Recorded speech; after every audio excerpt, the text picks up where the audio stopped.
भोले जी और माता पार्वती जी के कमल चरणों में गोड़ छुके गोड़ लागतानी हमार प्रणाम स्वीकार होखे। सब देवी देवता के कमल चरणों में गोड़ छुके गोड़ लागतानी हमार प्रणाम स्वीकार होखे। माँ जगदम्बा भवानी के कमल चरणों में गोड़ छुके गोड़ लागतानी हमार प्रणाम स्वीकार होखे। हरेंद्र भैया और नीलम दीदी के कमल चरणों में गोड़ छुके गोड़ लागतानी हमार प्रणाम स्वीकार होखे।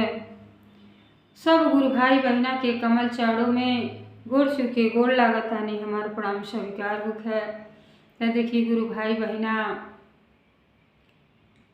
हम भोले जी और माता पार्वती जी के बहुत सुंदर चर्चा कहानी के माध्यम से आप लोगन के सुनावे जाता नहीं। तो ये चर्चा के सभी पूरा सुनो।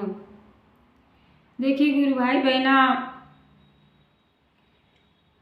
कौनो चीज देवी देवता से जब मांगल जाला तो ओकर उच्चारण सही होखे के चाही। वैसे मन्नत मांगे के चाही जब समझ में बात ही आवे।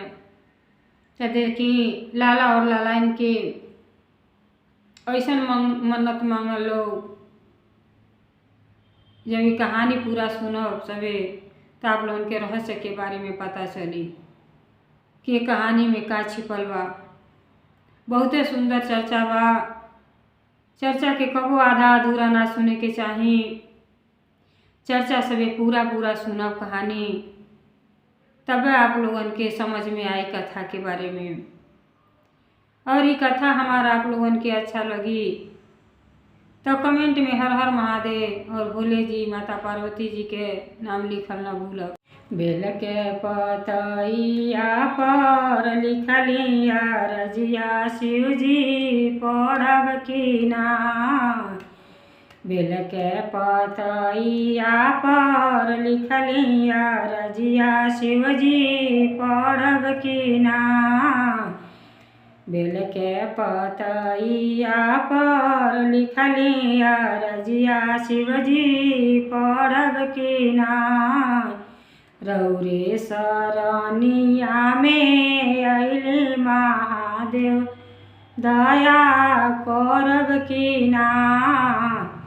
रौरे सरनिया में अइले महादेव दया करब की ना। रौरे सरनिया में अइले महादेव दया करब की ना।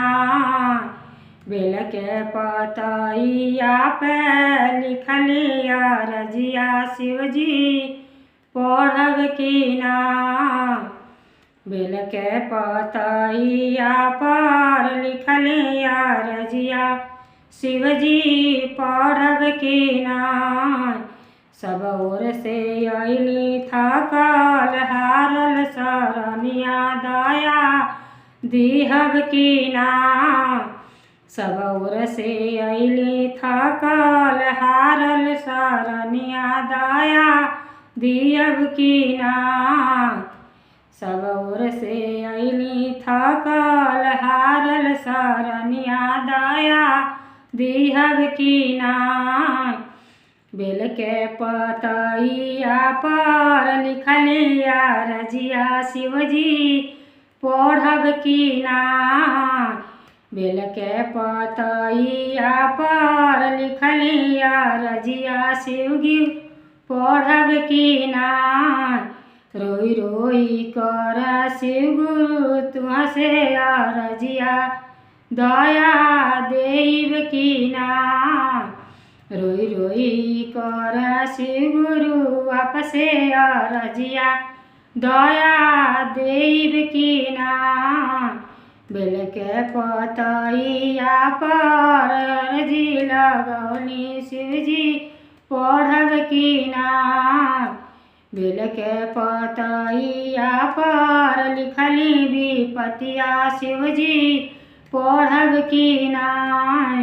हम बानी शिव गुरु दुखिया लाचार दया करब की ना। हम बानी शिव गुरु दुखिया लाचार दया करब की नाय। बेल के पतइया पर लिखली अरजिया शिव गुरु पढ़ब की नाय। बेल के पतइया पर लिखली विपतिया शिव जी पढ़ब की नाय। अब देखी गुरु भाई बहना, इतना छोट उम्र में आ लड़की इतना सुंदर भजन मंदिर में बैठ के गावत आड़ी। अब उनका माई और बाप जौन बाणे बहुते अति प्रसन्न भइले कि बेटी तो हमार बहुते ज्ञानी बाड़ी। आ कहीं देखो तानी भक्ति भाव में तो सबसे आगे बाटी, बहुते प्रसन्न भइलो।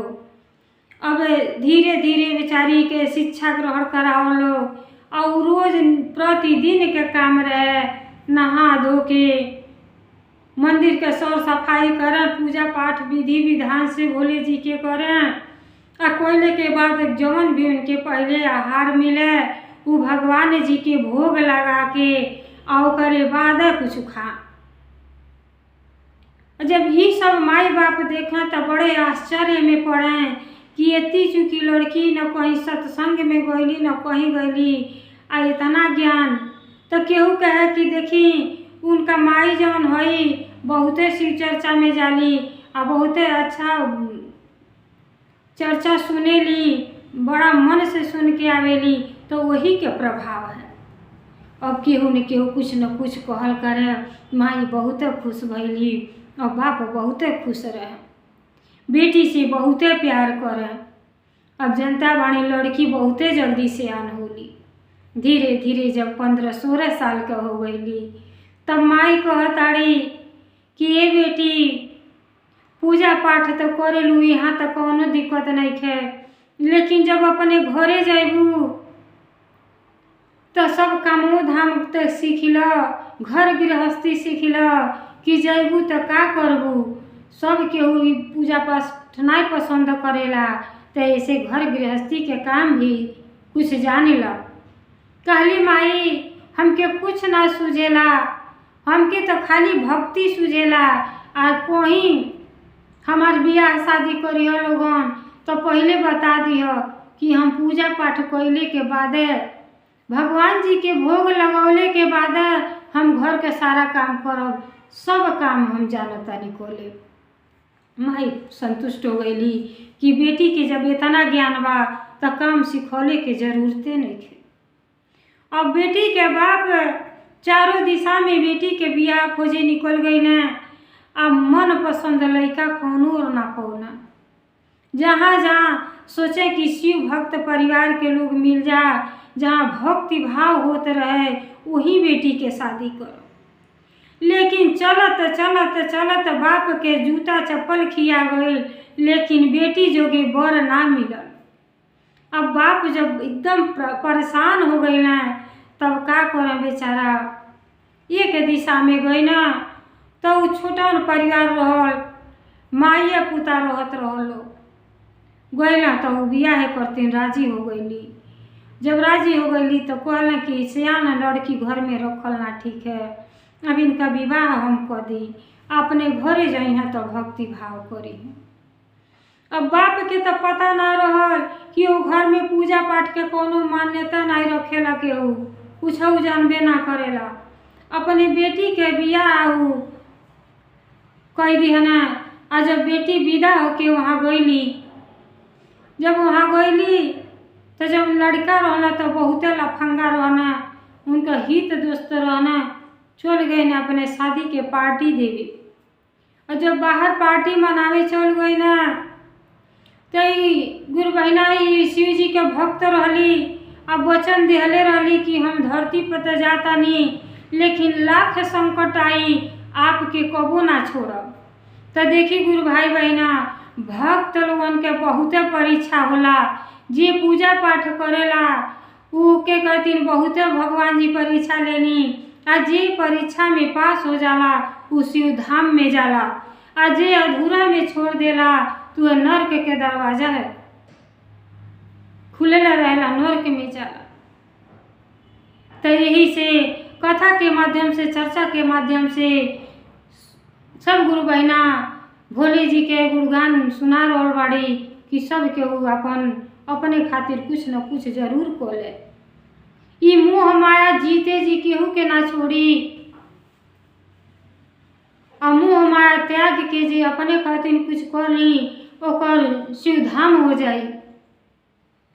अब बेचारी जब पति बाहर चल गई ना तो गईली तो अपने शिव जी के माता पार्वती जी के फोटो रखले रहली, आ फोटो और सब चीज़ जौन रहल पूजा पाठ के सामग्री अपने माई से कहले रहली कि ये माई हमके कुछ ना दिह, लेकिन हमरे भोले जी के भोग लगावे करतीन और जितना पूजा का सामग्री होला वो जरूर दे दिह। माई कहली बेटी सही कहताड़ू, वहाँ जइबू तो जइते कैसे मांगू।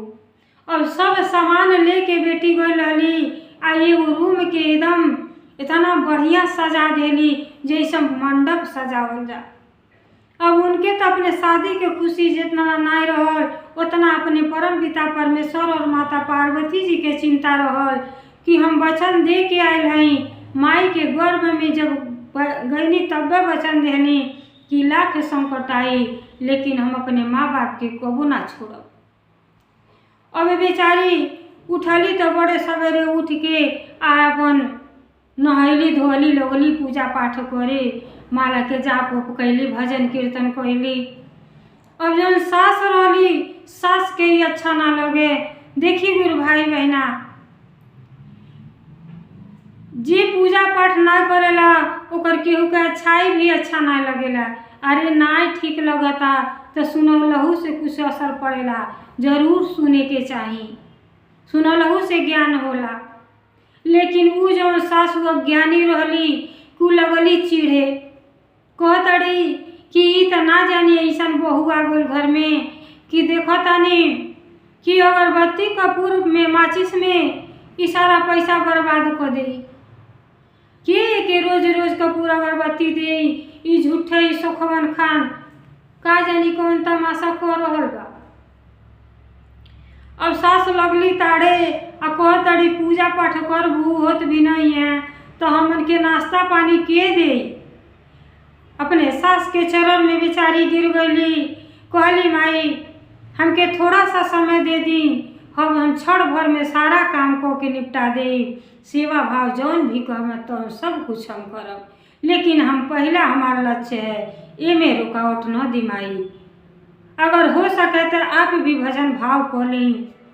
अब जब इतना बात बहू कहली तो सास और भड़क गईली, कहली 3 दिन का बिटिया हमके सिखावे आयल बाटी कि भजन भाव करी, ऐसे कुछ ना होला। अरे मर जाए शरीर यही जर के खत्म हो जाई तो यही शरीर जर के खत्म हो जाए तो का लाभ है का हानि, कुछ पूजा पाठ में ना आई बा। और सास के देखी दुर्बुद्धि कि बहू के पूजा से बहुत नाराज बाड़ी और उल्टा सीधा बात बोल रहल बाटी। अब अपने तो बोलबे करे, अपने बेटा से कहली कि ये बेटा ये तो शादी बड़ा गलत हो गई। ई जौन बहू आयल बा भीड़ सहरे उठ के खटर पटर नहा धो के अब बैठ जाती है पूजा पाठ में, और कार के करी।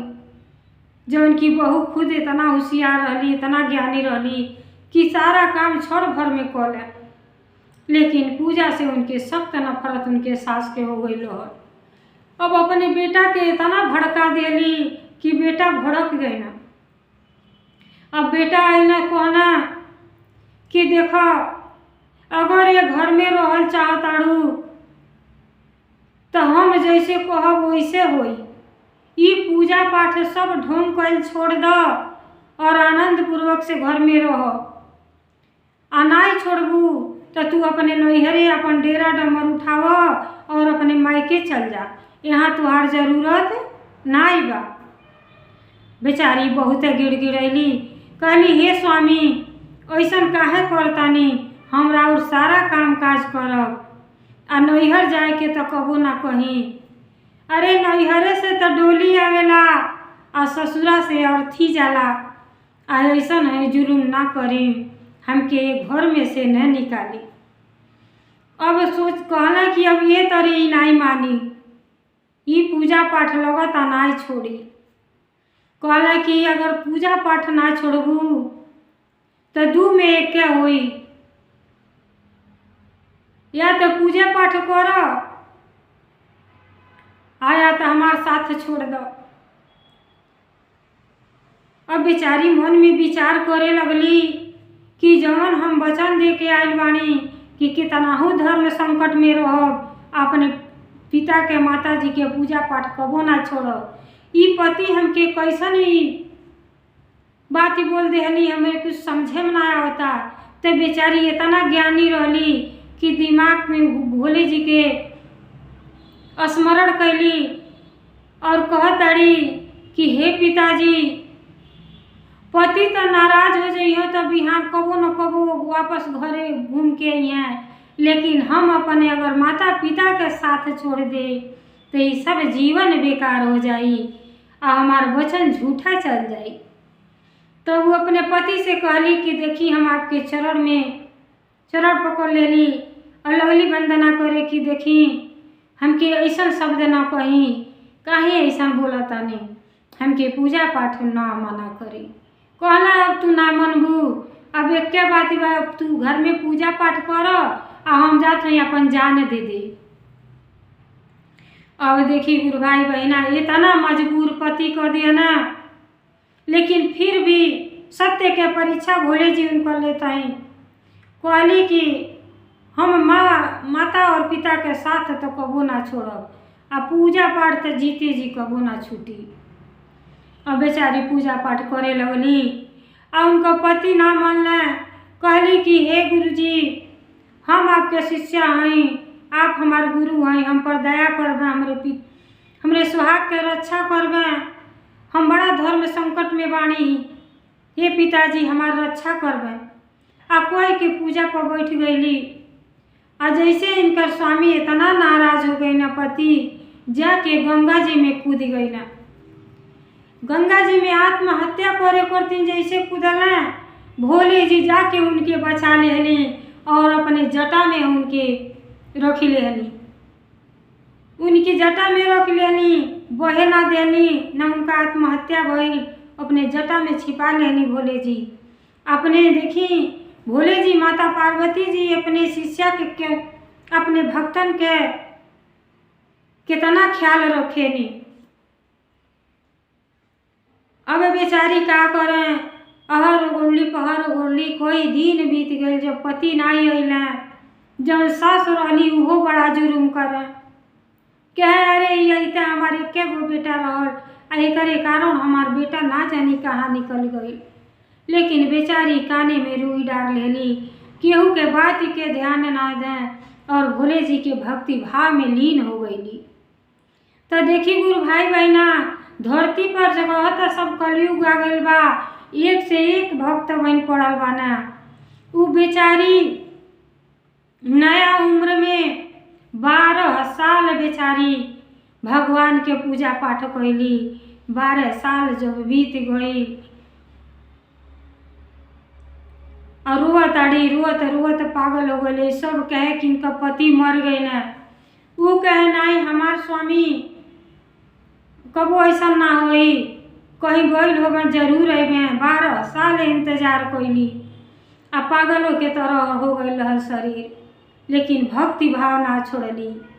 रोज बेचारी पूजा पाठ करें और मंदिर में भोले जी से दया मांगे कि हे पिताजी हमरे सुहाग के रक्षा करब, हम बहुते धर्म संकट में बानी कि हम माई बाप के तो कबो ना छोड़ सकेली, तो हमार पर दया करब, हे गुरुदेव दया करब।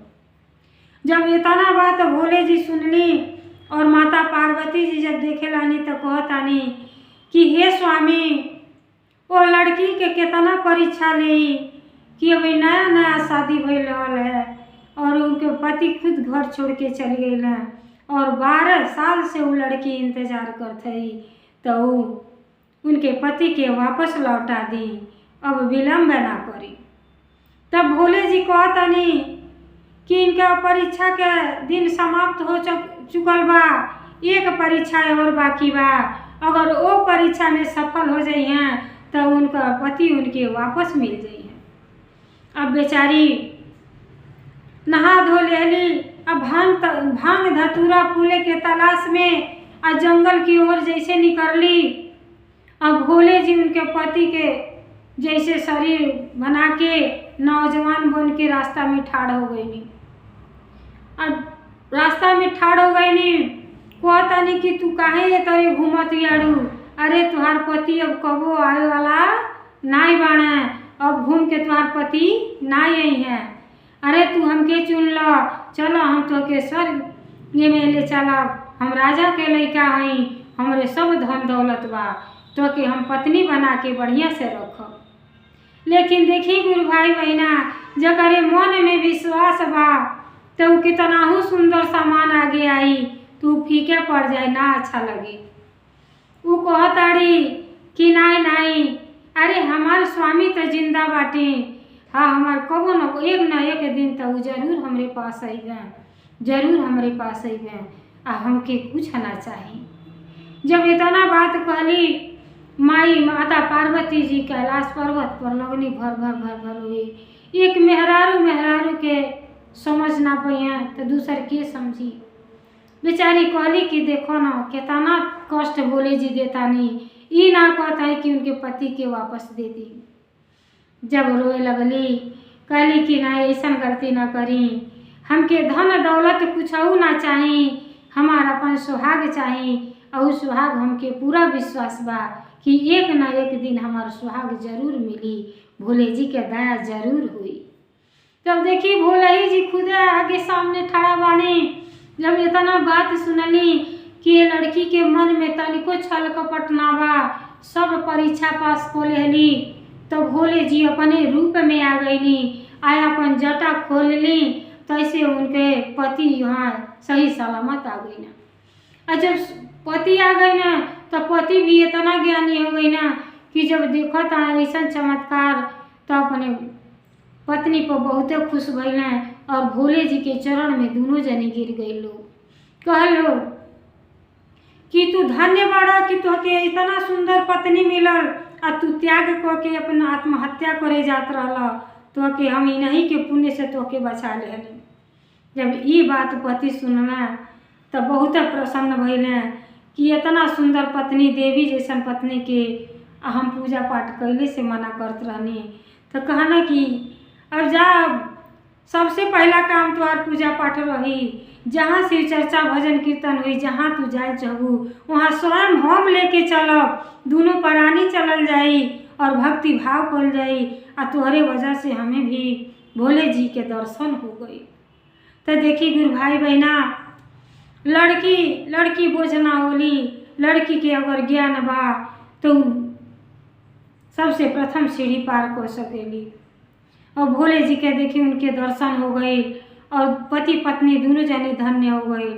और भोले जी आशीर्वाद देनी कि जा, तो के 7 जन्म तक यह पति मिली है, 7 जन्म यह पति मिली है, आ तो से प्रेम करिए, कबो जुदा ना हुई है। इतना कह के भोले जी अंतर ध्यान हो गई।